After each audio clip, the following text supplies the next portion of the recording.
Hello, everybody. Thank you for joining me today on this wonderful Wednesday.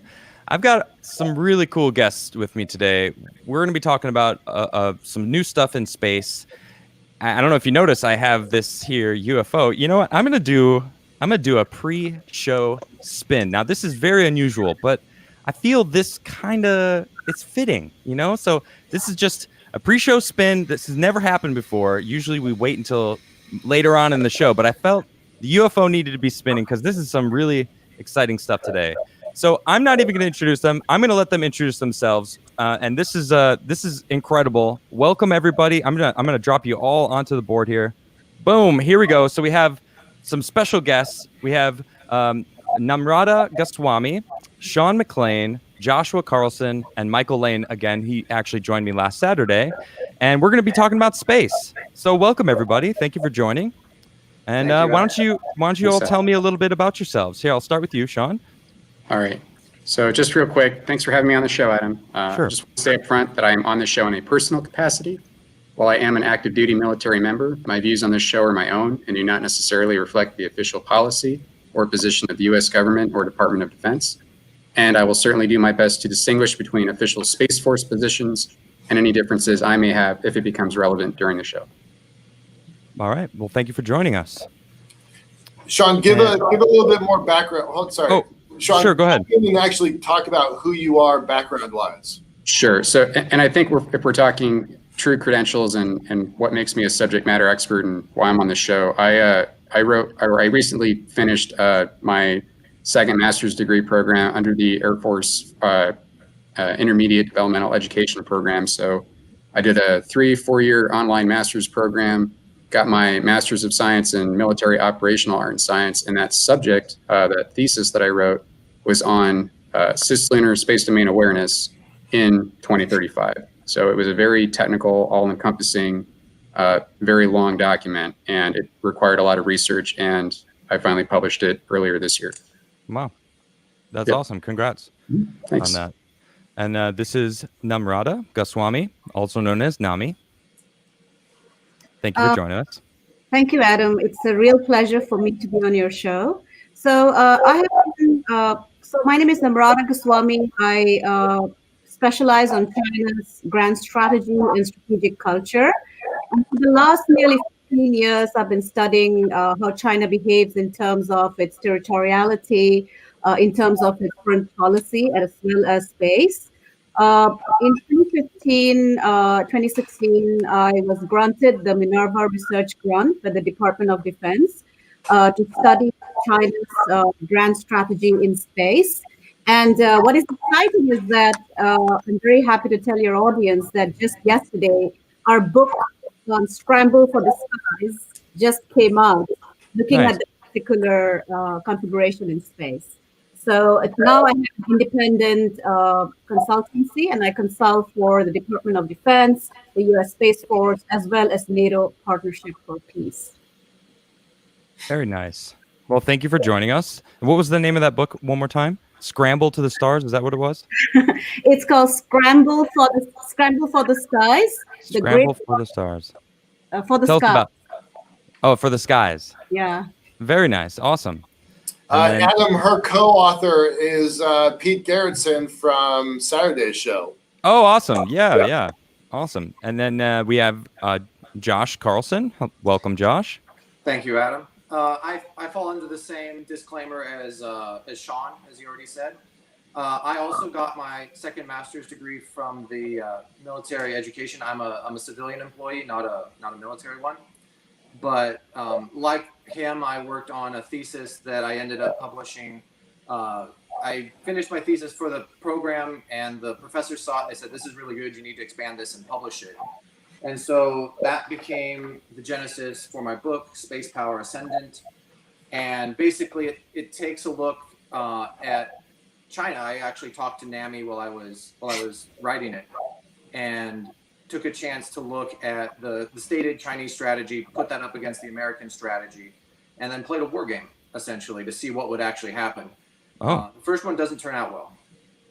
Okay. So we rerun it after learning lessons from the first failed simulation.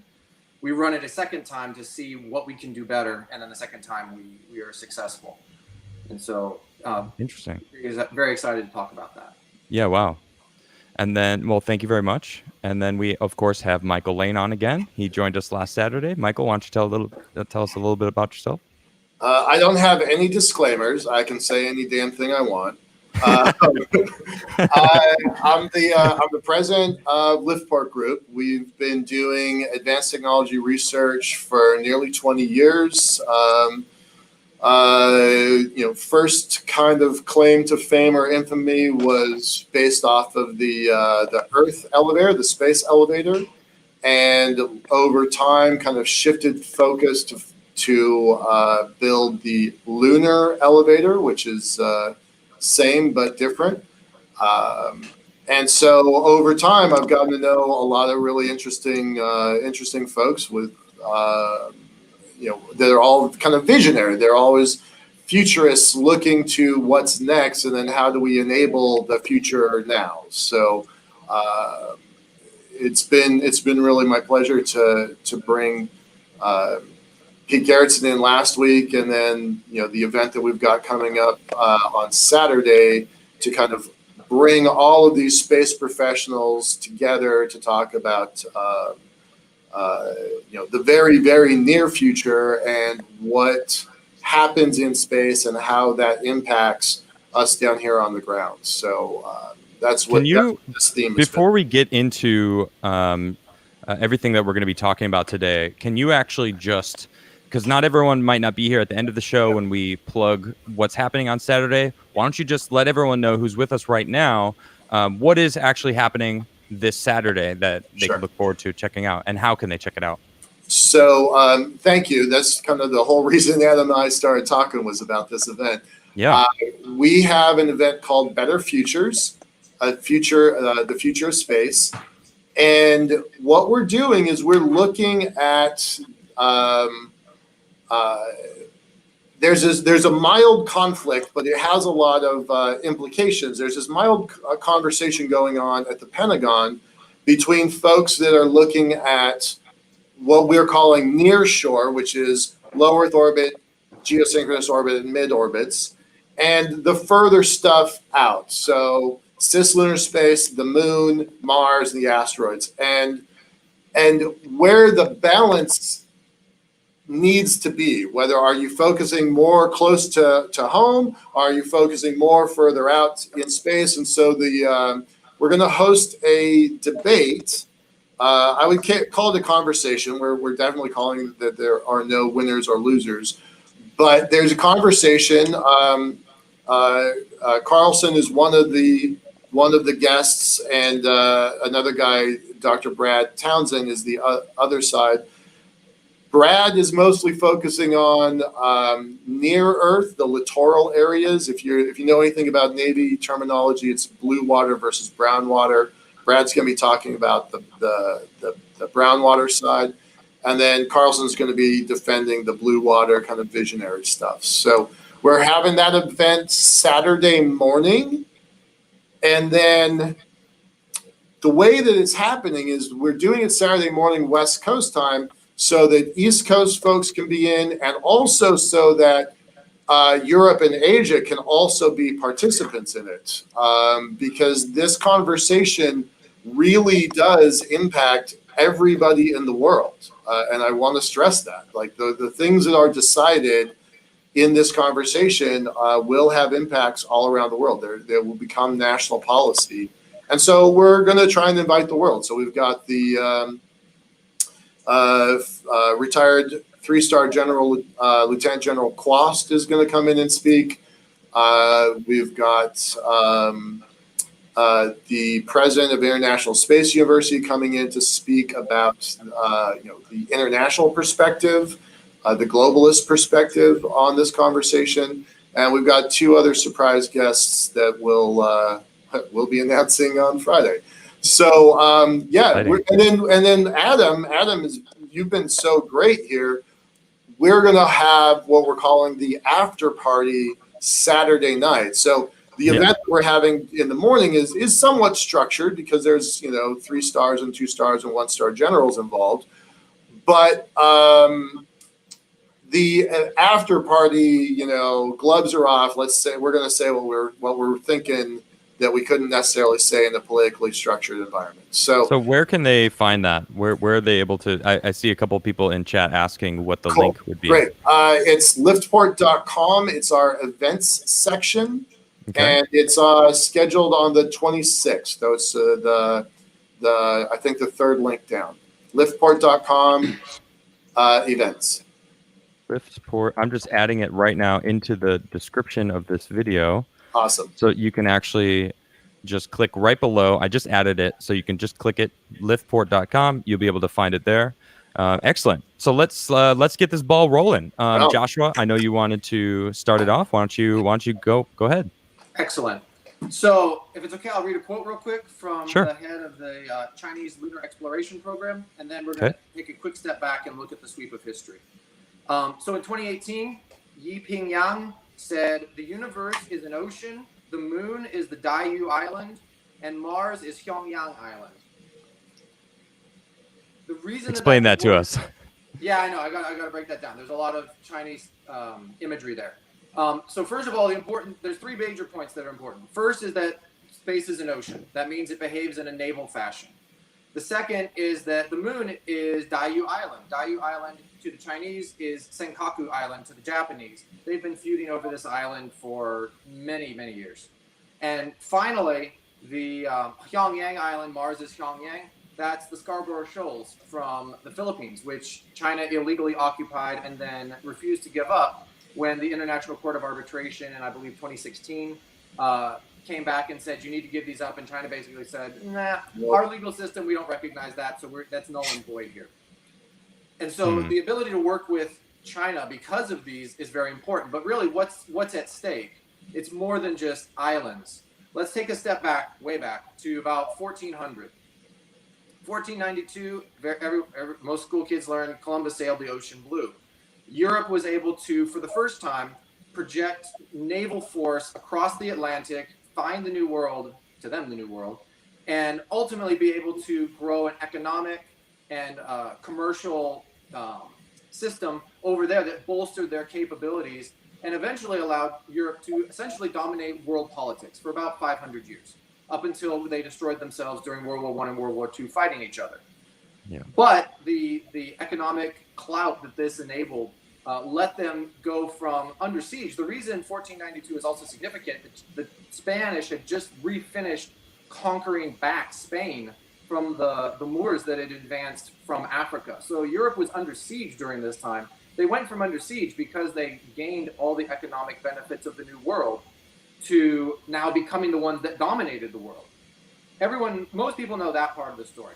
What most people don't know, and what I'm sure Nami can talk about with some length, is at the same time, right around 1423, the Chinese had a treasure fleet, a very big treasure fleet, that had ships supposedly that are bigger, faster, stronger than European ones. Allegedly, there's cities in Africa, Eastern Africa, at least one or two that I was reading about, that actually have people that look very Chinese, most likely because they reached there, their ships wrecked, and they interbred with the local population. So they were at least able to make it to Africa. They could have gotten across the Pacific more than likely because you have islands spaced out, easier to navigate than necessarily going across the Atlantic. They could have. But the difference is that the economic and the disruptive nature of these fleets and the stuff that was coming back into China, the elites didn't like that. And so what they did is they ended up burning the ships. This is something that the Chinese still recognize as the turning point, and it led eventually, looking forward to about the World War II era, about 1928, 1930, China had been subjugated for about almost 100 years by this point. You had the Opium Wars, you had all sorts of other stuff. The Japanese invaded, and so China, the nation that was not able to expand beyond its own borders, reach across, project power into the blue water of open oceans, and then go to the far side and expand, exploit those resources and bolster their own economic capability. They are conquered and occupied, fighting for their very lives against the Japanese. And the Japanese did horrible atrocities in that instance. In contrast to that, the United States, which is the nation founded ultimately out of, like Pete Gerritsen was talking about last time, a lot of the wealth stayed in the New World. America is the outgrowth of this expansion by Europe right around 1492 and the subsequent centuries. That's the clearest example I can think of why this is important. We are talking in space. A blue water thinker like myself is talking about expanding into space, much like the moon, Mars, asteroids, as we talk about. I would consider Uranus the next step after that. That this is very similar to the expansion across the oceans to the New World for Europe, that it bolsters and enables their capability to gain economically. That bolsters economic power, national power. If you need to, you can convert that to military capability. It allows additional ports, facilities, bases, technologies, everything. And so ultimately, that's really what's at stake. And so when China, now going back to the quote, when China talks about, well, Diaoyu Island, which by the way they claim, despite the fact that Japan also claims it, and Pyongyang Island is Mars, which they took from the Philippines illegally, according to international law. Yeah. They are looking at the moon and Mars in that way, which is obviously very concerning if that is what they are saying. And this is the context of when you start expanding into space and you start getting economic benefit, industrial, commercial back, this is ultimately what's at stake. It is ultimately national survival, the world system as we know it. Yeah. So your theory, space development theory, is basically everything you just said. It is the new frontier. I go back to Star Trek. The final frontier is space, and it couldn't be more true. Now we are actually at the point where we are actually branching out into the future. It's really exciting. Wow. Yeah, space development theory, really, really broad brush. It makes the startling claim that space behaves like every other domain. Every other domain. Mike likes that. Okay. Every other domain has the same basic rules. If you want to develop it, which is why it's space development theory, you have to go through the steps of exploration, which is going into the domain to see what's there, what's important, where it is. Then expansion, setting up your architecture, being able to move more easily into and through the domain, and keep it safe. Exploitation, which enables economic benefit. This is where it tips, and it's not spending money to build the infrastructure. You are now getting a net benefit from all the economic benefits you have. Either that's manufacturing, commercial, whatever. And then there's a fourth step, and this one is intermittent, and only as needed. And that is if your claims are threatened, then you will exclude the enemy. Either that means through usually military force and then some other mixture of economic, diplomatic, etc. But for some reason, space has never really been looked at this way. And I think that this is really the right way ultimately to look for it. But this is how space behaves. There are resources there that you can ultimately utilize. Yep. It'll be the new world, essentially. We can branch out, we can land and build a new spacecraft on an asteroid, essentially mining, instead of having to bring it all the way back down to Earth, we can actually just have it there. Just like Peter was saying, most of the new monetary value of the new world stayed in the new world, and now we have America. Why don't you tell us more about, you mentioned that you're a blue water type, right? I don't know exactly what your wording was. Explain that and tell us about, more of the differences between blue water and brown water. Of course. If I could cover real quick, you were talking about sure. Once you get into space, one really interesting thing, once you get into a self-replicating industry in space, that is a whole different ballpark. Some of the biggest costs it takes right now to get into space is getting into space. Getting out of Earth's gravity well is incredibly costly as far as energy, materials, etc. Once you get into space, and if you're able to build a facility on the moon that is able to self-replicate, anything launched from the moon is 22 times more efficient than launching off of Earth because of the size of the gravity well. That's why it took the Saturn V to get off Earth, and the Eagle lander was just this little thing that was still able to get off of the moon because the gravity is so much less. Or even better, being at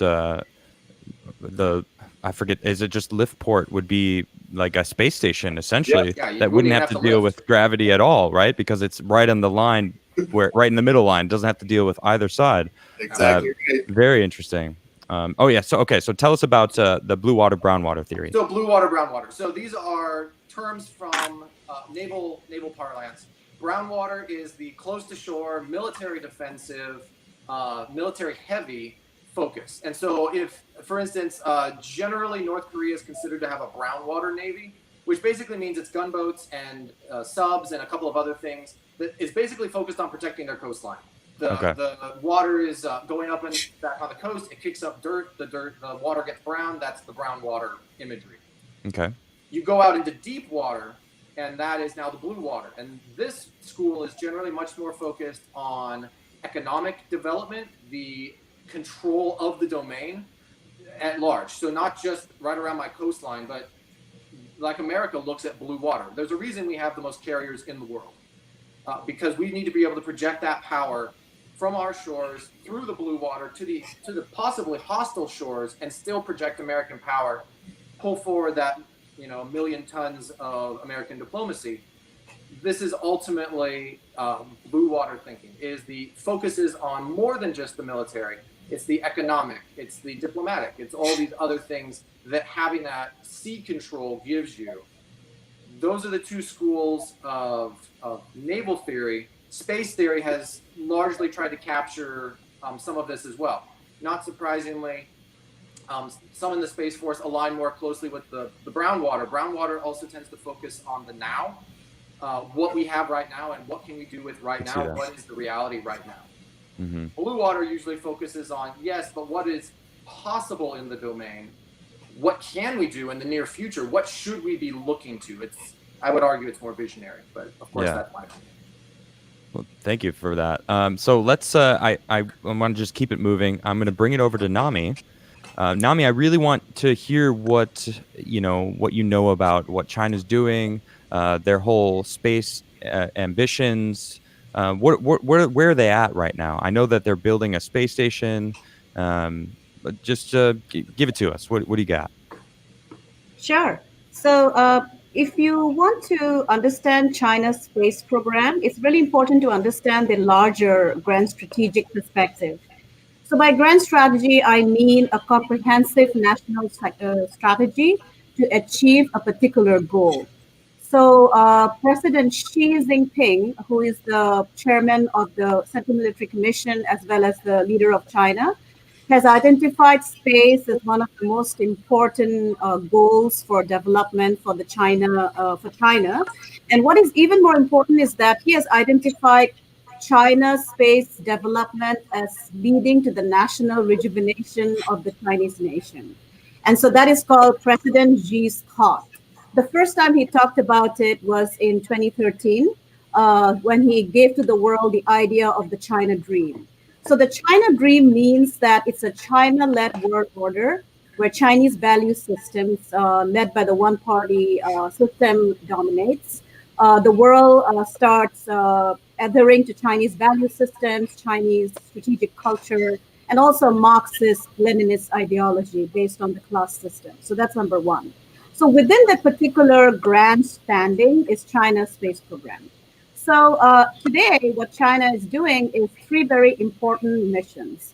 One, it is upgrading its military space capacity, so command and control, independent navigation, precision guiding, independent Baidu navigation system for missile tracking and missile deployment.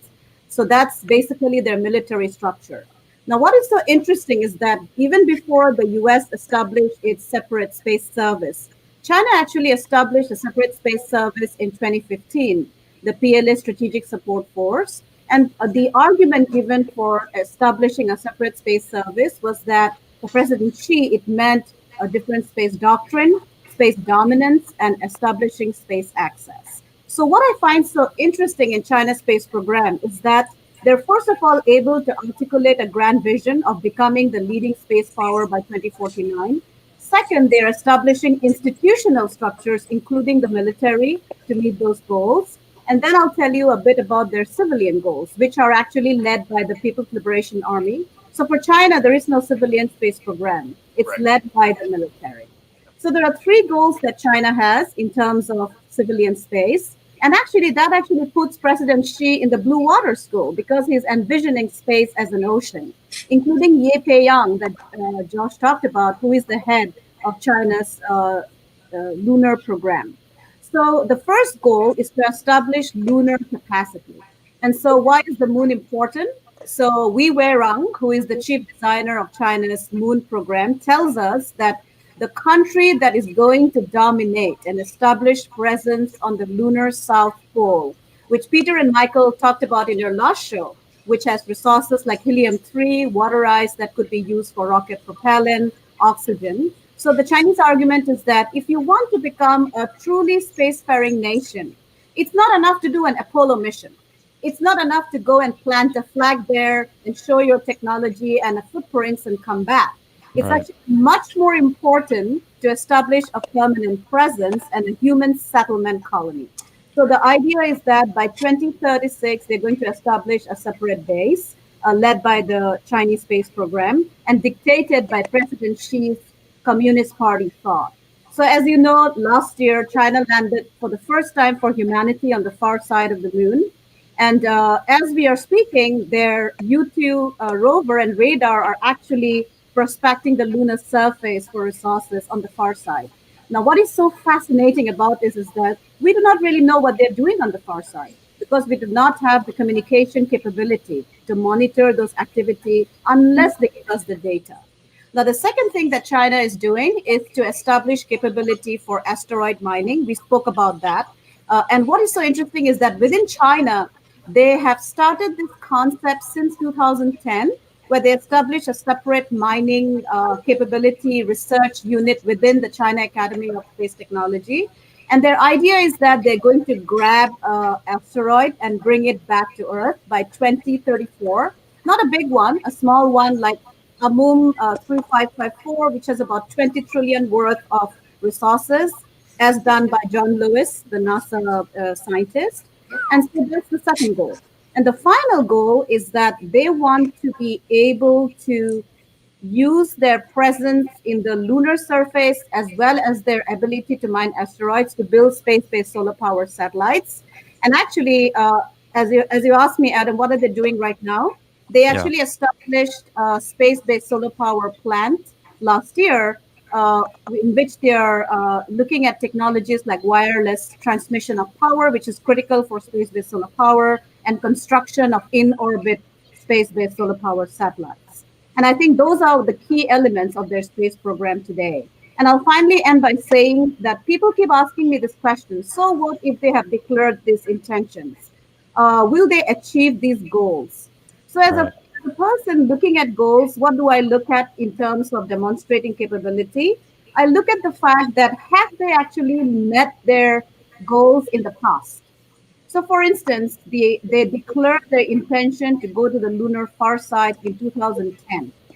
The world laughed at them, by the way. When I presented on that 3 years back, nobody believed that they would do it. They said they don't have the capability, they just follow Russian technology, they are only copying the United States, so they'll never be able to land on the far side. It's very difficult, technically, absolutely challenging. And secondly, robotically land on the far side and have a radar is difficult. What is so unbelievable is that they actually met that goal on time. So in 2010, they declared that they're going to land on the far side in 2020 January. And they actually landed in 2020 January, right on time. And this follows their cargo, for instance, their space indigenous cargo craft. The same timeline was for their manned mission to low Earth orbit. They declared it 10 years back, and they actually met their target on time. And I think that's something that we cannot deny, the fact that they're meeting their goals in time, including the launch of their Mars mission this year. Again, on time, they declared it in 2016 that 2020 they will launch to Mars, and they have done it. So I think those are the missions that we need to think about when we think about China today. Interesting. So I have to ask. Yeah. I noticed that the first thing that you were saying is President Xi's vision, right, for the future, and I couldn't help but notice it was a little a little scary to hear that he pictured him, or I want to say him because he is basically the ruler there, controlling the whole globe.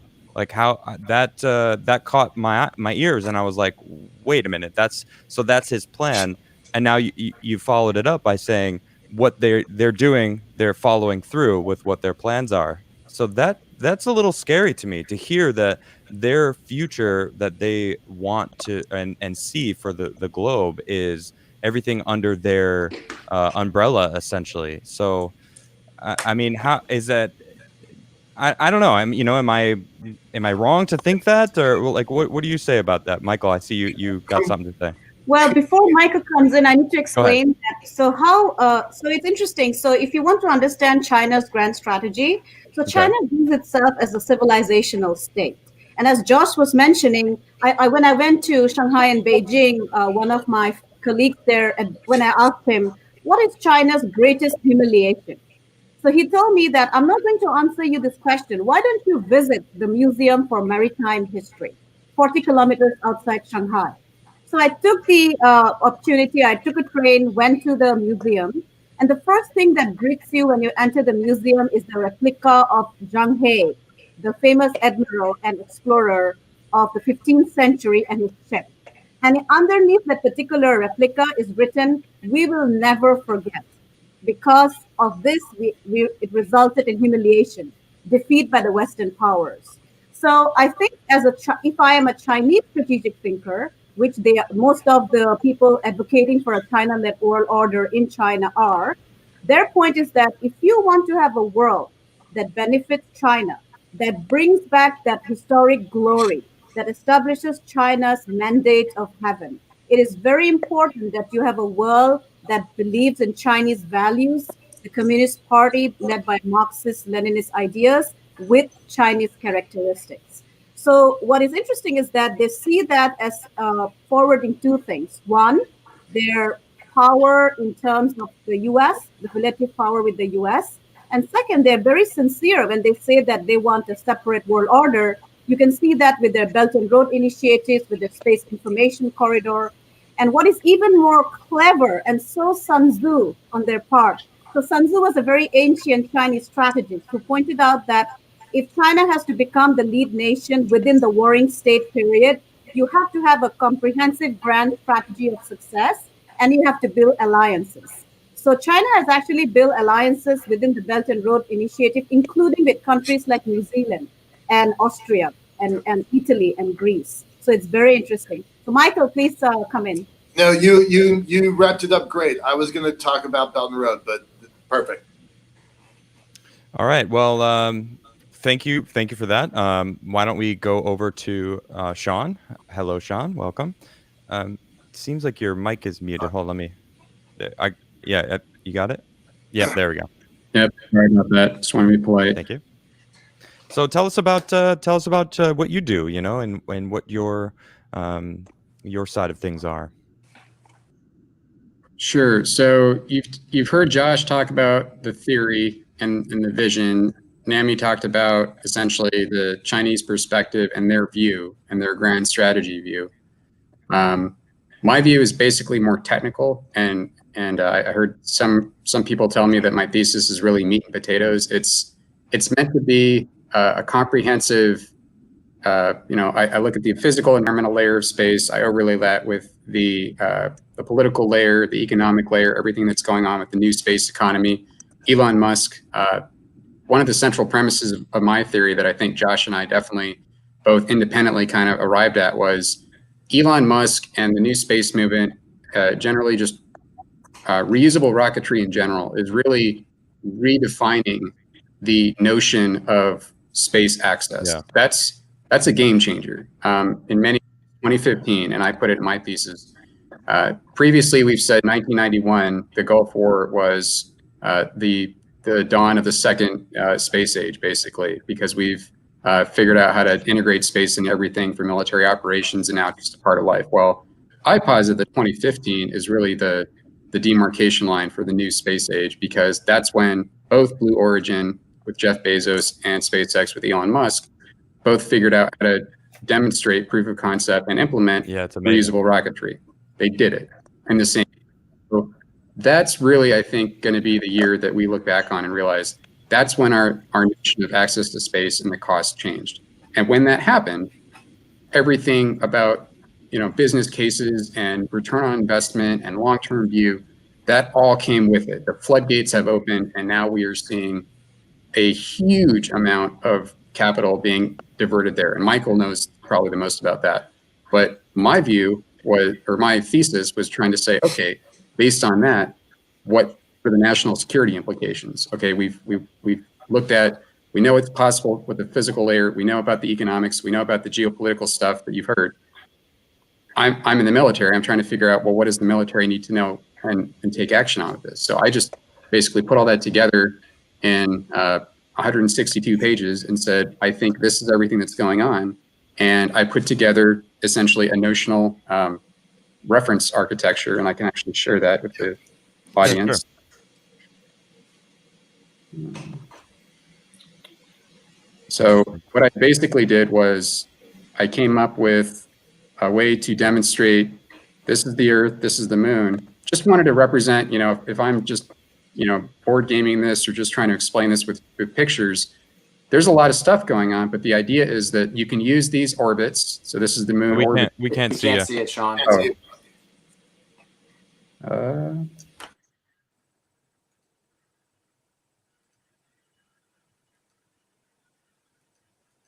No worries. Oh, there we go. Yeah. Okay. So. Oh, there we go. So what I came up with was this basic, chart, and there's my legend that I built this out over the paper, but all this really is trying to show is that you can use space to put out a sensor network, much like the Navy has the term maritime domain awareness. Space now has the term space domain awareness. And the idea is we need to know what's going on out there if we were going to, in fact, be treating it like an ocean. So the whole idea of this was just to show how space can be used and why. And that was the whole point of this chart. And then the next chart was to just basically complete everything and put all the pieces together. And it's really busy, really complicated, but the thesis tries to walk the reader through why all these things matter and how they are all put together. And, the lessons learned and all of the implications just kind of can be informed just by this one picture. So that was the whole effort, was just to put everything together in one slide, because that hadn't really been done before. And then I just wanted to make sure that people could read it for themselves and then take action on it as necessary. It was mostly just a report just to say what was going on and what I think people should know. You're being far too modest there, Sean. It is not just what you think is going on. Put that slide back up again and go into it a little bit more depth. There's a lot of parts in there that factor into stuff that Dr. Goswami said and stuff that Carlson said. Yeah, and I think, Sean, the strength of your work that I read was also your very great explanation of the dynamics of cislunar space. So it'd be great if you could speak a bit to that as well. Yeah, and if you don't say it, I'm going to say what this green line around the edges is. Sure. So I drew this green line in my paper. I needed to tell the military audience who was going to read this that I do think we need to have an outer boundary for U.S. Space Command that is essentially their AOR, and that they can expand it beyond that. I think area of responsibility, AOR. Yeah, AOR is area of responsibility. So the military divides the world into these combatant commands that a 4-star general or admiral will command. But I feel like we need to kind of define this cislunar area, because that means stuff. That means that if we define the area, then the commander now knows exactly what he is responsible for, and then he knows exactly what he needs to do as a result of those responsibilities. So that was really the logic for that, and that's what I drew, and that's supposed to capture all of the Lagrange points, which your audience heard on the show, the gravitationally stable points between the Earth and the Moon, and yeah, that's basically everything that I think matters for systems. And what's everything it called, Sean? everything inside this line, would that be considered the brown water or is it a little No, closer? so groundwater is this white line right here, just Oh, around. okay. So What's there's what's a huge shorter? difference between Just that and area, this. just the white, just that Yeah. one area. that Just shows this white. Okay. So this is geosynchronous orbit. There's a lot happening at GEO, and this is projected for 2035. There are a lot of things that will still make GEO relevant, but I thought about all of these other things potentially beyond GEO, these new orbits, these lines of communication where, if we develop shipping or manufacturing or space construction, we're going to be needing to move material to and from and all over the place. So that's what these green lines are. These are orbits, or just proposed orbits, where we could essentially think of new constellations being set up to help all of this commerce happening and protected. And I heard you, Michael. I'm gonna ask this. So what is the green line on the outside? What is that called? So I call it the AOR. Michael thinks it should be called the McClain line. I did not come up with that name, but What's wrong with it? Figure it out. You drew the line though, right? You did I come up did. with that whole this whole graph here. I think it's fitting.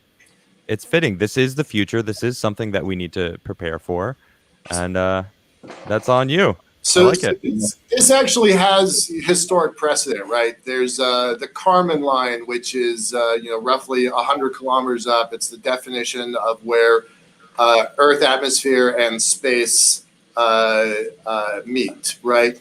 And there are lots of precedents on demarcating this place versus that place versus this other place, and I actually talked to his professor. Pete Gerritsen is one of his professors about this just the other day, that there are named zones in space. And I really do believe that McClain is right on this, and it does need to have his thumbprint on it. And then today, literally today, NASA and the Air Force signed a memorandum of understanding, and one of the lines in it says, where is it? With the U.S. public and private sector operations extending into cislunar space, so the space in between the moon and the Earth is cislunar space, the reach of U.S. Space Force's sphere of influence will extend to 270,000 miles and beyond, right? There's more to it than that. But they didn't use the phrase McClain line, but they've definitely used the real estate that he mapped out. So, whether it becomes an AOR, area of responsibility, or whether he gets the credit I think he deserves, the Space Force is officiating on definitions and regions. So. That literally happened today. So watch this. It's evolving pretty quickly. It is. Yeah, and if I may jump in, Adam. So Sure. Yeah, thank you. So I think Sean did a great service by creating this map, because if you look at the document, the new era for deep space exploration and development that came out from the National Space Council in July this year. So if you look at the vision that they have articulated for U.S. space goals, so one of the vision is that the U.S. will actually have human presence on the moon, Mars, and beyond. Now, what that means is that if you have human presence, by that I mean American presence on the moon, say on the lunar South Pole, what it means is that you need to then have the ability to establish access. You probably wouldn't have resources immediately. You might have to have cargo and human beings moving back and forth from Earth and Moon. So that means that you have to make sure that you have access to cislunar space, the space between the Earth and the Moon, to get there. And I think what is important is that China has also identified cislunar space as the most important access for development. So Zhang Yeling, who is one of their top commanders with the PLA Strategic Support Force, highlighted the significance of the Earth-Moon space for China, saying that for China, a Mars landing is not so important. For China, a moon landing is in the future. But what is important for China today is to develop dominance and presence capability in cislunar space, given the fact that China also has the goal of settlement on the moon. So you can see that this particular area is going to become of very strategic importance. And guess who has a presence in L2? China, Of course. with relay satellite. So it's the first country to establish it in the halo orbit of L2. And so that's what happens is that, which means that they're able to then communicate from the China 4 on the far side. So they have actually mapped this out much, much earlier in terms of significance. So Sean actually does a great work by pointing out the important scale that we are talking about. Wow. Then if I could Sure. put in real quick on course, Josh, go ahead. the expansion, as we're talking about cislunar and all of this, and going back to Nami's final step for the Chinese strategy of space-based solar power. I mean, one of the big, I think Pete talked about it as well last time, but basically, if they're able to develop a space industry that is able to build these satellites effectively on orbit, or perhaps in lunar orbit, move them to Earth orbit, and then ultimately control the market of space-based solar power, the ability to generate power and energy is an incredible benefit for a modern civilization. You could argue that the United States has gone to war over oil, for instance, not because we like oil and for whatever reason, but because oil runs the energy market. Energy is gained from oil. If China is able to build these space-based solar satellites, eventually, as we've stepped one or two steps down the line, that is ultimately how, as Nami was pointing out, that's the final step of their plan. If they can provide power to every nation on Earth, they own every nation on Earth, essentially. Wow.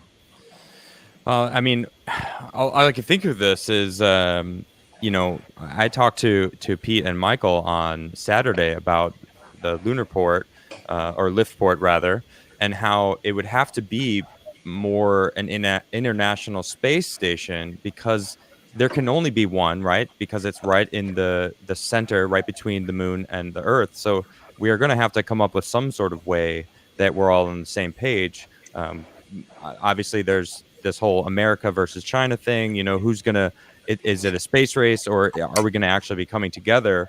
I know that a lot of people fear that, and even myself, I have some slight fears about being under someone else's control. I feel I can't help but think that over some of these conversations that China, it just wants full control instead of wanting to work with everyone. It does feel like, I mean, even as you said, Nami, like their plan for the future is for everyone to be under their umbrella.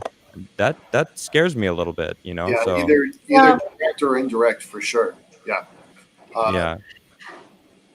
No, go ahead. Well, let me share a screen here. Nope, that's not gonna work. So this is what's happening now. Let me share screen.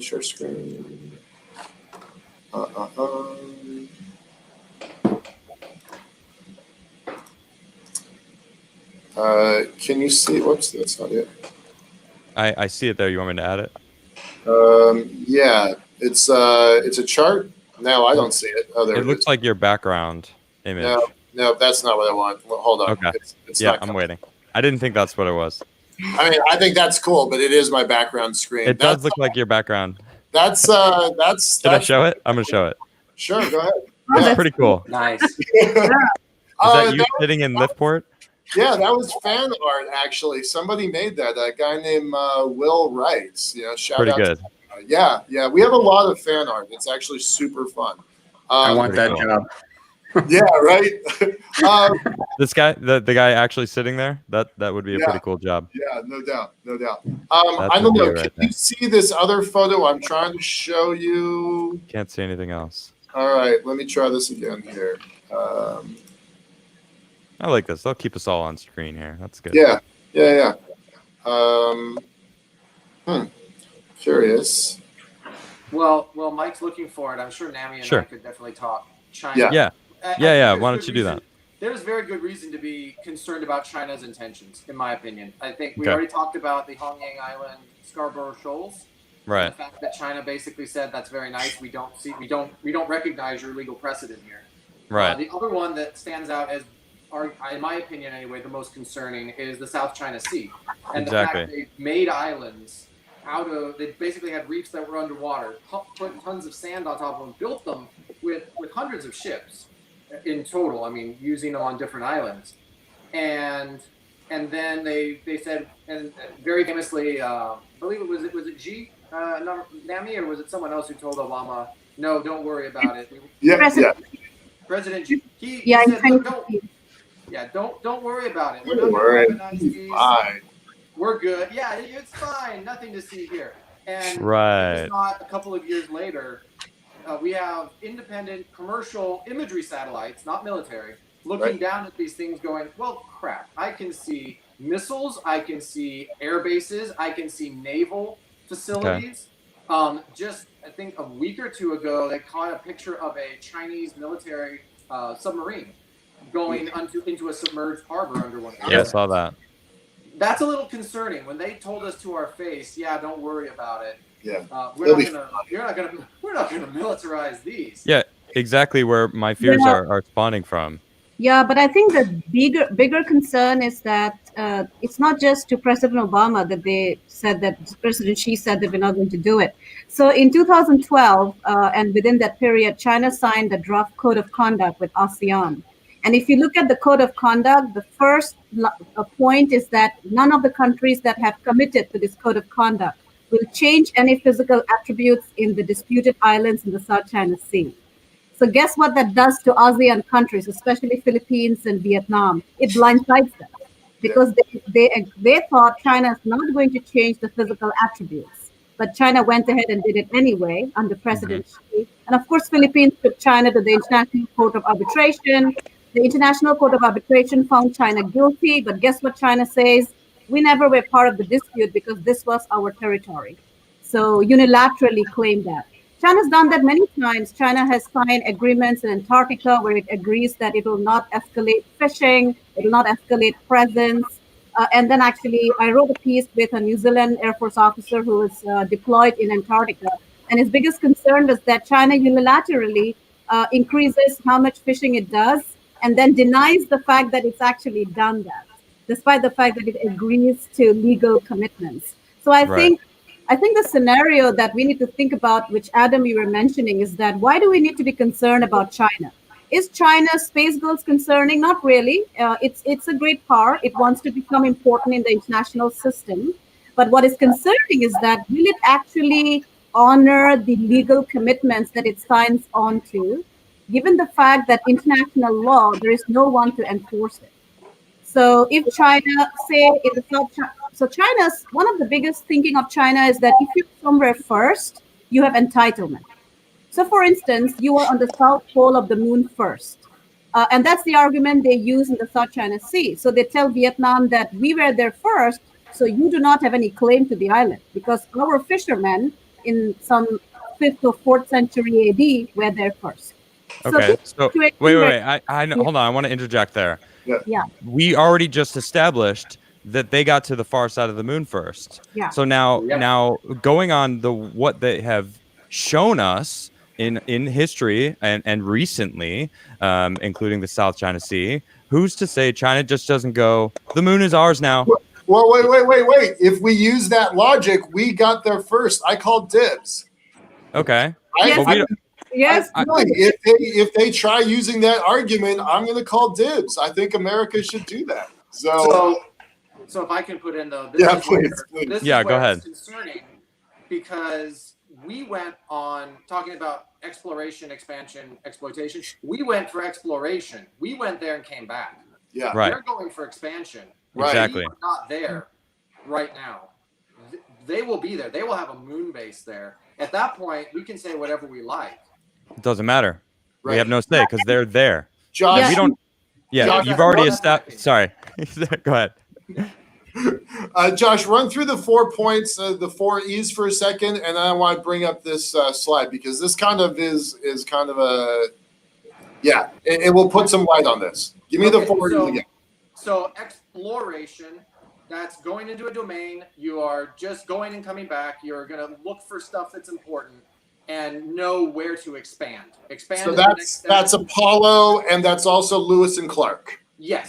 Yep. Yes. And when the Chinese went to the far side of the moon, NASA's leader, Jim Bridenstine, who I have a lot of respect for, but I disagree with him on this point, he said, look, don't worry about China going to the far side of the moon. We've been to the far side of Mars. Right. Yeah. Not the same. Great. It's not the same thing. Not They the are same. going to expand. They are there, still there, looking for resources. We went to see what was there. Flags and footprints is the term. Yeah. We went to explore. They went to expand. They brought seeds. They've already said they're looking at the South Pole. That's where they plan on putting their base, et cetera, et cetera. But this is a national exertion to expand. This takes resources. This takes additional money to port, infrastructure, and access so you can secure this area. But then as you start reaping the economic benefits of it, it switches over to exploitation. This is now a net benefit to the nation. So you would expand, for instance, if you were going to an island that has lots of logs, that's very beneficial to log there, for instance. But as the cost of going there is offset now by the money you're getting in from selling this, you switch over to exploitation. This is where nations always want to stay. They always want to be exploiting. Right. Despite And that exploitation is once Lewis and Clark did what they did, then it made it possible for the California and the Alaskan gold rushes, right? Yes. And most people don't remember the military secured a lot of those routes. They secured the water routes, a lot of those forts in the Midwest. Right. Was expansion to allow the movement of settlers into the West. And then once you get there, you set up all these new towns, new stuff, and you've got exploitation of the resources, net and economic benefit. And then finally, for instance, the Spanish-American War, we now excluded because we had the force present to be able to move people that we did not want to be there. Right. Yeah, Okay. and I think what is important is that in this particular discourse that we are having, I think for your audience perspective as well. So what China is playing at is to offer the more compelling, more attractive vision of which country should be followed. So if you look at the audience that they are targeting, it's not really the US. So we tend to think that they are always signaling to us. But actually, if you look at the conversations that President Xi is having, their space scientists and policymakers are talking about, they are targeting the African Union, which has a space agency now. They are targeting Southeast Asia, South Asia. They're even targeting India, with whom they have disputes. So, and what does that mean? That means that China is telling the world that, look, we are the more attractive version of who you should be following because we are offering our services to the world. So under the Belt and Road Initiative, they're offering free launches to, say, countries like Bangladesh, Sri Lanka, Pakistan. African Union just came out with a statement that they would like to collaborate with China in its space station. And so it's very interesting. You know, they're playing at a game not just of information warfare, which some people think is their focus in space. They're actually combining brown water and blue water and creating a very comprehensive vision that they want to project as attractive to the world. And so what is interesting is that with that, what does it mean? It does not mean just a narrative. It means resources. They have a $100 billion investment bank that they're willing to give money out of. And by that, they will also create loan debt from countries that actually take loans from them. And this is now extended to space. So space is included in the Belt and Road Information Corridor. And so I think that as Josh and Sean and Michael are trying to tell us is that it's a much larger goal of expansion, but you might be fearful of it, but they're actually creating it. They are actually marketing it as a very attractive space vision. And that's where I think our game has to really meet their game. I can't help but think that they're trying to market and make it something to desire to be under the boot of China. That's all I can think. Good propaganda. I don't like it. It's making me uncomfortable. Even this conversation, all I want to do is be like, China is taking over Hong Kong, who had freedom and democracy. That now they're shutting people away. There's an Australian journalist who has just been was taken and being held, without any word to the outside world. Not to mention the countless atrocities that we're seeing happen on the west side of China right now. So this all makes me rather nervous about how they're basically being blatant about convincing a lot of these different countries that you should take money from us so that we can actually have control over you into the future. Because you said even yourself in the beginning that they are open about wanting to control everything and that the world should be under China's rule. I don't like that. I don't think anyone should be. The people should rule. That's what America is amazing for. Josh, go ahead. Yeah, if I could add a couple of points. I just read a study from the Chinese Aeronautics Studies Institute, CASI, the Air Command and Staff College. They come out with stuff occasionally. They came out with a really interesting report on China's perception of our space program based on watching their news. One thing that was really interesting and kind of loops into this is that their presentation of our program was that it was very militaristic, very exclusionary, very upper class. That's not quite the right word, but they basically said, look, the United States only partners with very developed nations, Five Eyes and a couple of others, England, Canada, Australia, New Zealand, and America. And so don't pay attention to them. We've got the space program for the people. We're willing to give it to everyone. So the news, hold on. So you're telling me the Chinese news is anti-America. What a surprise. I mean, that's not really surprising. Okay. So they're convincing people that America's bad because we only partner with countries that can afford to do this. And from what I'm hearing, China is giving people money to be able to do it with them. But then from what I've known from my own research in the past few months, they actually basically gain control over these countries because eventually the debt comes and they have to pay it back. So then China ends up owning it. It's the crack dealer model, right? It's the first one's free. And then we'll give you launches, we'll give you technical support, we'll help you build satellites. And then once you're connected to that network, we own you. Oh, no, by the way, low interest loans that last 30, 40, 50, 100 years. So it's indentured servitude at a national level. Right. And I also wanted to say, so when we were at Air Command and Staff College, one of the guys was from Rwanda. He was telling us how a lot of African nations, the Chinese will come in and say, we'll build you a seaport. We'll build you an airport. Yeah. It's, $50 billion, but you can pay it off, right? They build it, then the nation can't pay it. And the clause in the contract says, and guess what? We get that. That is now ours. They have successfully expanded their national architecture to that nation by making it Chinese land without ever having to invade. Yeah, but I know, Adam, you have to get to your questions in like 3 minutes, I think. But I think it's very interesting. So what they have successfully, cultivated or actually developed is the fact that, so when the African Union's headquarters were built by China's development bank with a loan of $200 million, it was found that there was a server that was stealing data from the African Union headquarters, sending it to a server in Shanghai. But what was so interesting was that a French paper did the investigative reporting. And when it was published, the African Union came out and said that this is Western propaganda to make China look bad. So you see what is happening here. It's very interesting. So China is successfully building a narrative of legitimacy, and they're also trying to build it around their space program. And that's why I think conversations like this are important, because you also know that this is not China as a state or a civilization. This is the one-party system dominated by the Communist Party of China that is dictating China's behavior. And what we will see in the China-led world order is a very centralized authoritarian world order. And I think I don't like that though. We just established what you just said is they're trying to make it so that the West is making China look bad.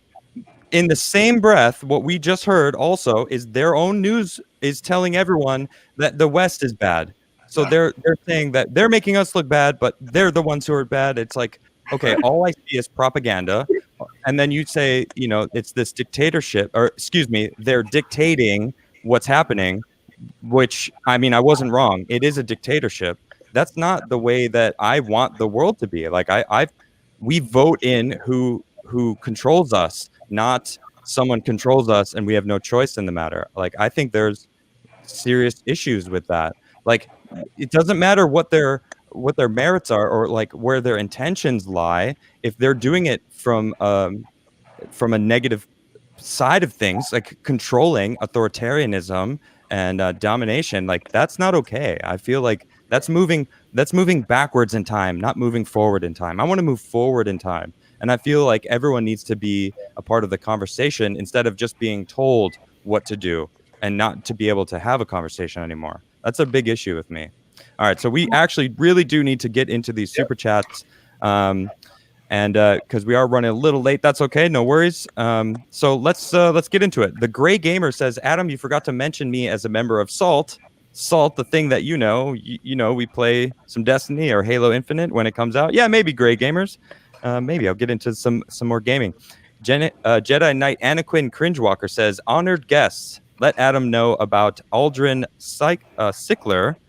And how incredibly cheaper it would be to trips to Mars. Love you all. Ad Astra per Aspera. Do you guys know about that? Yeah, I think he's talking about the lunar cycler. Yeah. Oh, so Buzz Aldrin.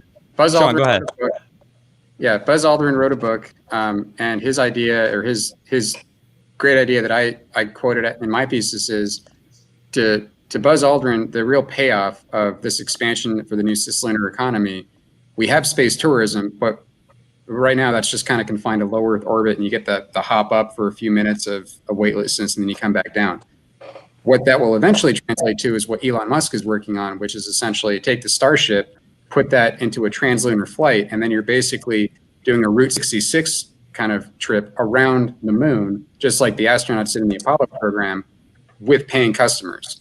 And if you do that enough times, and if you do that enough scale, that's going to be really where the iconic lunar or space tourism industry takes off.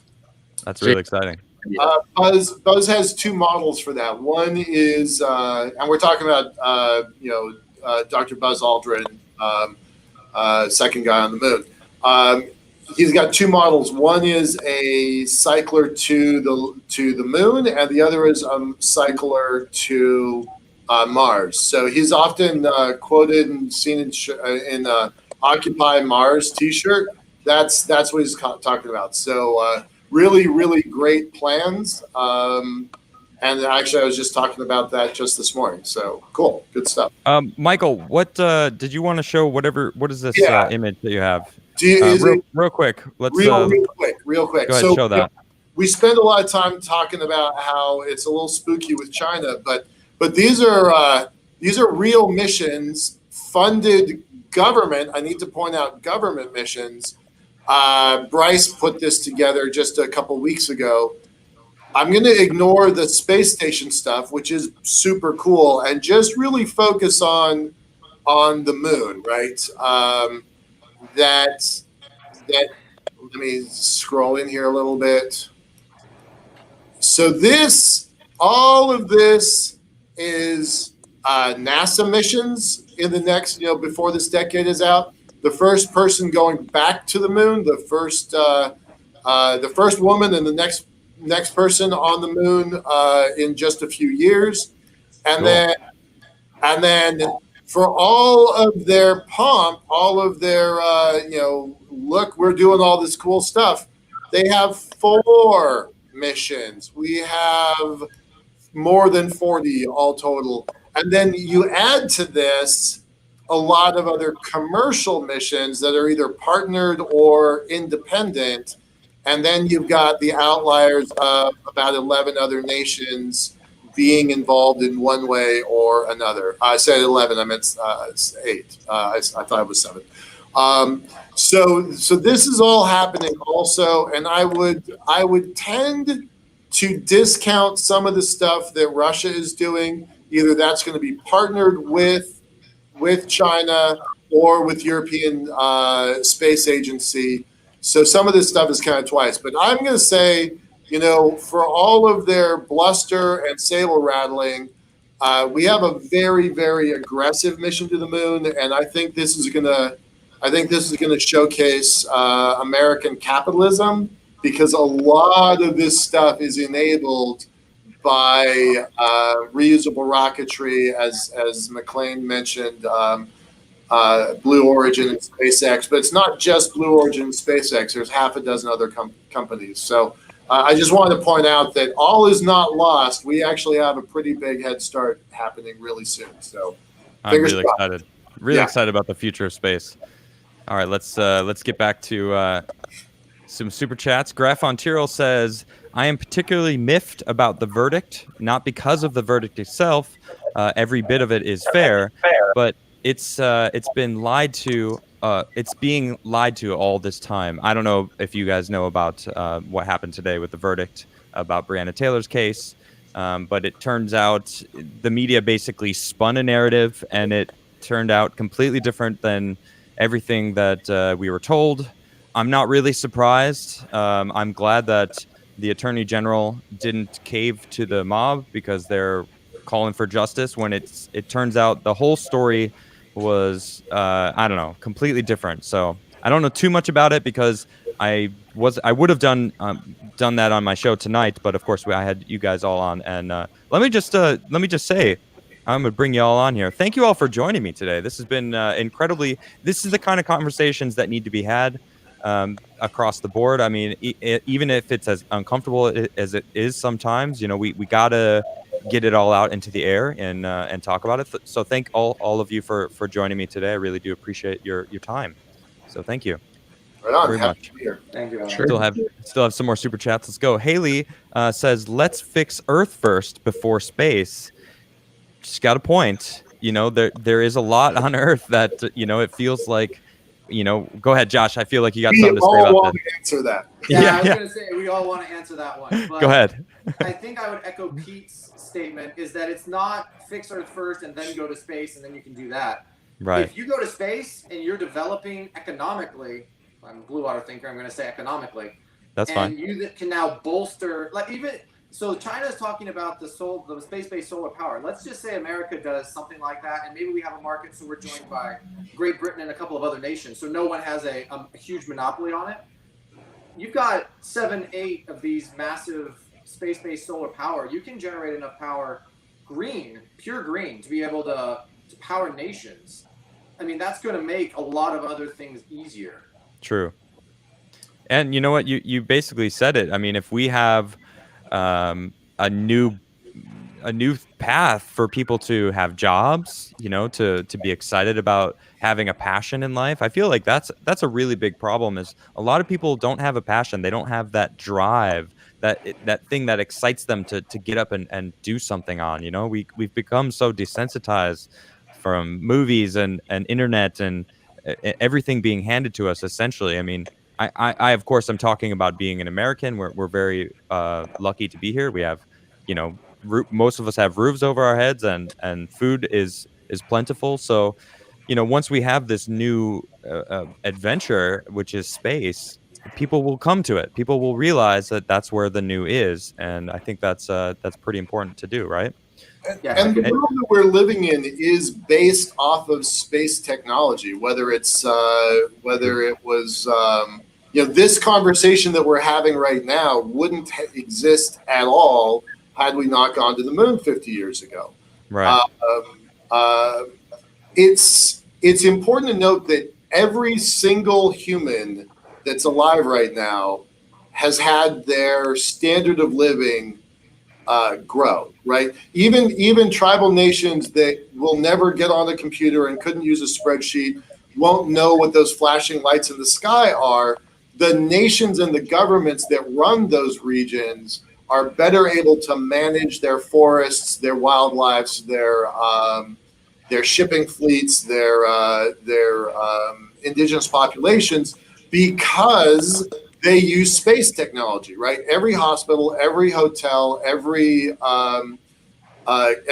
car, every airplane, every Amazon package, every Uber driver, the world that we live in runs off of advanced space technology. So when somebody says, let's fix Earth, I get you. There are problems. There really, really are problems. But we use technology that we go to space with, but we use that technology down here on the ground to make living on Earth better. So I would just ask your person to, respectfully just look around their environment and just ask what wouldn't exist. Do they have a parent or a grandparent in a hospital who has a pacemaker, right? Because What wouldn't exist if we hadn't gone to the moon 50 years ago? And what can we do if we go back in earnest to the moon and Mars and hopefully Venus soon? Well, I think there's something to be said about the middle ground, right? Yeah, You know, yeah. we do have a lot on Earth that, you know, there's still a lot of homeless. There's still a lot of people that are going hungry in the world, that we, you know, slavery still exists in different countries in this world that, you know, we have to address. And, you know, I feel like both things can happen. We can go to space while also, you know, making Earth a better place to live for everyone, you know, so. Yeah. Anybody else want to add something there? Yeah, if I could add something real quick. Yeah, Adam. sure, absolutely. So I read a paper one time arguing that the American mindset is unique in that it is a perpetual frontier mindset. In other words, there's always something more to embrace, always something more that you have to do to expand. Ultimately, it's the never-ending expansion. That expansion across the American from sea to shining sea. I mean, it really didn't complete until about 1920. Really, some of the middle parts of the country were still getting settled. True. And so you were talking earlier about kind of a directionlessness or aimlessness in the modern population, because there's really nothing much to do. We don't have to necessarily go into the new frontier and subdue the wilderness and set up lodgings and build roads and all these things that enliven the human spirit. But with space, you have a forever ability to do that because there's always more to do. That's true. That's true, and it's an exciting future to think about. You know, the endless potentials. I mean, there's trillions and trillions of stars. It's like, it's mind-boggling. I mean, my background on my computer is the observable universe, and it's nothing in comparison to because what we can see. I believe it's only 9,000 stars max in our sky, and that's what we see. Just visually, we can see 9,000 stars. That's it, 9,000, and there's trillions out there. So it's endless. You're right. We can go on forever trying to the new frontier.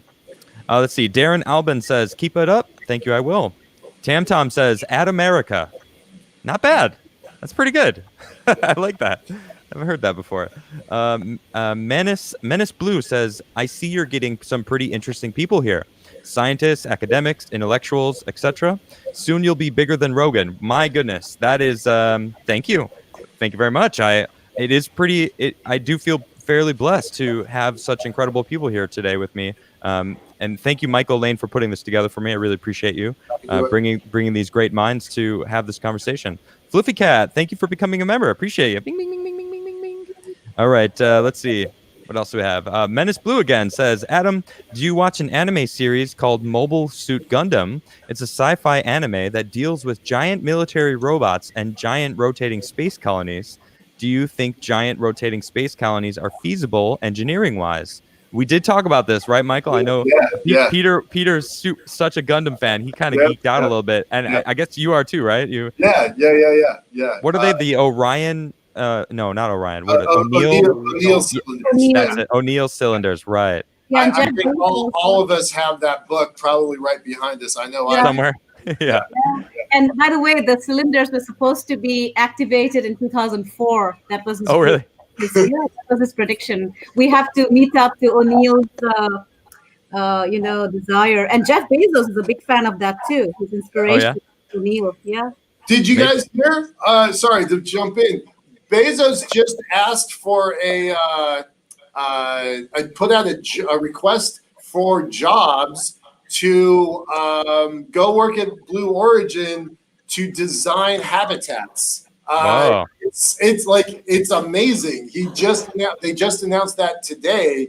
I know a lot of folks are kind of freaking out about it. So he just put out a request for people to send resumes to start designing their habitat systems, orbital habitat systems. Very cool.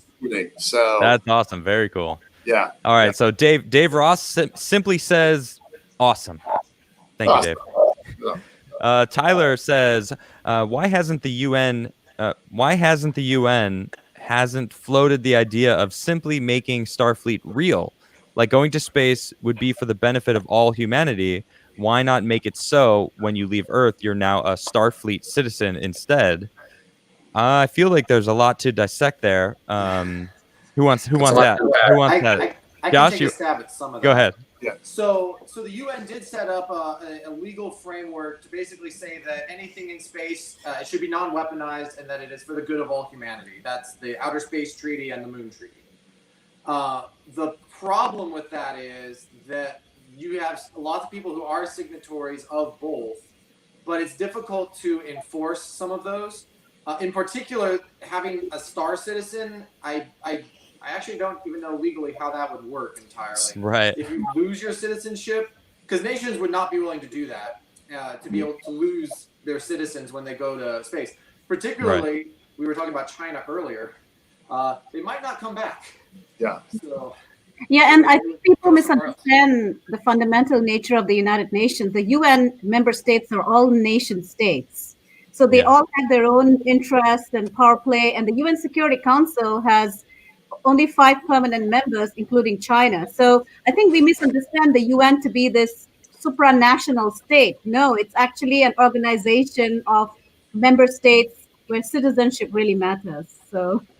Well, and we brought up something earlier about how I think Josh, you were talking about how the New World kind of, throughout the 14, 15, 1600s, there was a whole shift.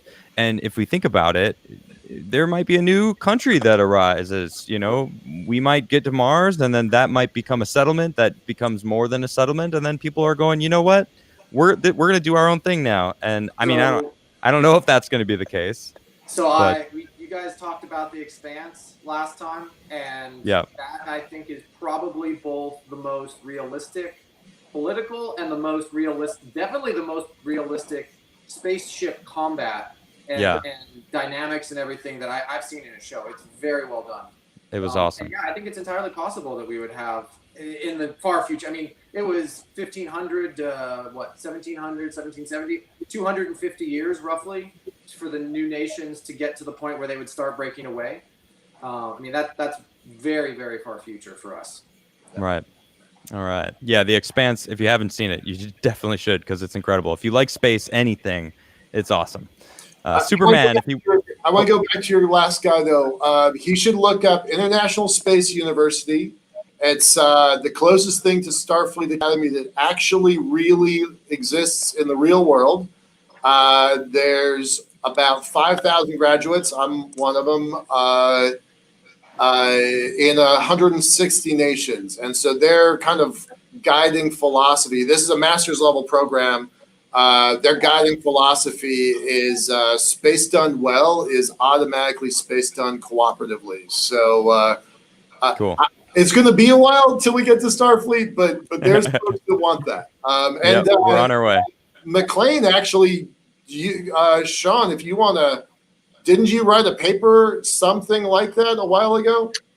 Yeah, I mean, it was more of just a thought piece. I attended another space professional education course a couple years ago, and out of that, I just walked away with the basic conclusion that space operations in general, historically and just by their nature, they're fundamentally international. I mean, nice. No matter which way you cut it, even if there's one actor operating in space for their own mission, because of the Outer Space Treaty, space is essentially an international endeavor. Any activity, there is an international calculus to everything.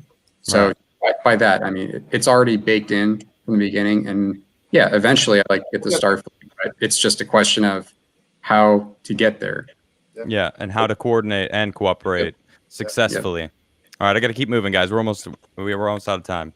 Superman, if he wasn't scared of green rocks, says, "Take my money, Adam. Awesome show, Michael, Sean, Namrata, and Josh." I said Sean again, but that's okay. He actually fixed it in the next super chat. Fix it to Josh. So, but I was so absorbed in your conversation, I forgot to send this super chat earlier. So smash that like button and spin the UFO. I'm definitely going to spin the UFO for you right now. Thank you, Superman. Ribs Exposed says, if America ever claimed ownership of the moon, the leftists would go nuts. I think I think that's true. Very true statement there. CJ Hansen says, sorry, off topic. Did you get a chance to listen to that song I posted yesterday, Beast in Black? I did actually. It was good. David, sorry, I don't know how to pronounce that last name, so I'm not even going to attempt it. Is the lunar hydrogen and metal irradiated? What's the workaround if it is? Yes, I know it is a good for fueling reactors, but what about rockets? What do you guys? If I could put in two seconds, Yep. then I'll let. Yeah, go ahead. So the irradiated other stuff is not really what you would need for rocket fuel. What you want for rocket fuel is water. You can break that down into hydrogen and oxygen. That is rocket propellant, and that'll get you basically anywhere you need because now you can refuel on the moon. It's 22 times more efficient to launch off of the moon than it is to launch from Earth due to the size of the gravity well. And so that's why the South Pole is so important. That's why U.S. and China are both looking at setting up bases on the South Pole to be able to mine and then produce this water, use it as propellant, use it to refuel, and you get a self-reinforcing economic thing. So it's the water on the South Pole that you would primarily want. Is the metal on the moon irradiated though? Is there is the ground irradiated? I don't know. I've heard of this, but there's tons of great metals. Actually, it's worth looking at. Look up some imagery on like titanium on the moon. It's a beautiful, beautiful picture. There's a lot of metals. Most of them totally inert. Radiation's not really a problem. Irradiated metals are not really a problem. I actually would love to find irradiated metals because they have other things. There's other things we can do with them, but we're not there yet. Right on. All right. Purdy Princess says, I hope we can get to space without these BLM rioters burning and looting everything. Can you imagine these savages in command of space stations above Earth? All right, come on, Purdy. That's a little harsh. But anyway, moving on. Dave said, if Biden wins, will the U.S. give up on space again? Yeah, I don't know. I'm not sure. I don't think we will because China's going to space, so we're going to go to space also. Mavis says they build a giant Gundam in Japan, so don't see why we can't have the colonies also. Have you guys seen this? They actually built the giant Gundam robot. Like, was it 60 feet tall? Yeah. It was huge. It was massive. Sign me up. Yeah, it was very cool. I'm going to bring you guys all on stage for the last bit. Sparky says failure-proof equipment because there wasn't room for a backup came out of the space program. It put thousands of TV repairmen out of business. Oh, failure-proof equipment. Yeah. I see. Okay. Failure-proof because there wasn't room for a backup. They had to have it failure-proof.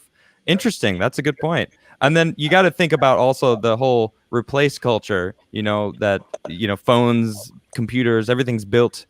I don't know if we're actually in the middle of that now, but for many years, it was like we only build it to last so long. I think Apple got sued for this recently, like a couple years ago. They were actually, if you updated it, it would slow your phone down so that you would want to get a newer phone. Aiden says, screw Star Trek. Whoa. That's some harsh words to start the super chat with. We're going full Warhammer 40,000 for the Emperor. I never really watched Warhammer, and I probably should. Everyone keeps telling me to watch it. But let me just say thank you all for joining me. I really do appreciate all of you. For those who don't know, we are all going to be back Saturday night talking about this. It's basically going to be the after party, after show for Michael. You want to give it a little bit of gusto there? Yeah, please join us on Saturday morning. We're going to have a pretty in-depth conversation about the values of blue water versus brown water. How this plays out in space and ultimately how that is going to impact America and the rest of the world. So go to liftport.com on our events page. It's the third one down. It's called Better Futures, the Future of Space. And then Saturday night, we're going to be back here talking about it. Yep. So thank you, Nami. Thank you, Michael. Thank you, Sean. Thank you, Josh. I really appreciate you coming in and hanging out with me and for my viewers. I will be back tomorrow at 6:30, same time, same show. And I'm going to have Dr. Carlin Borisenko joining me. Tune in later on my Twitch channel. You can watch me. I'm going to be gaming with a few friends of mine. And thank you all for my guests. And I will see you all next time. Thank you. Bye, y'all. Thank you. Bye, Adam. Thanks, Adam. Bye-bye.